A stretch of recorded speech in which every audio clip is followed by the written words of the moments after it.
दिशा सालियन मृत्यू प्रकरणात एक नवा ट्विस्ट। दिशा सालियनचा मृत्यू घातपात नसल्याचं एसआयटीकडून हायकोर्टात प्रतिज्ञापत्र सादर। लैंगिक अत्याचाराच्या खुणाही नसल्याचं नमूद।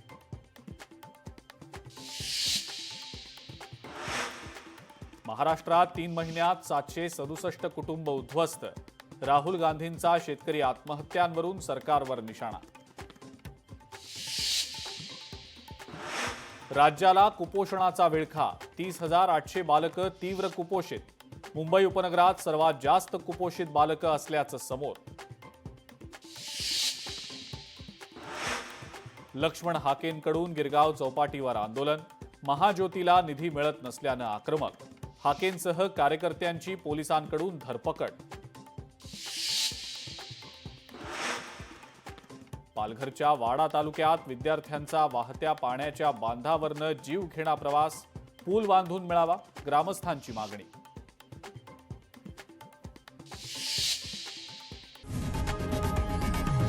लोकशाही मराठी ऐका, पहा, जागरूक रहा।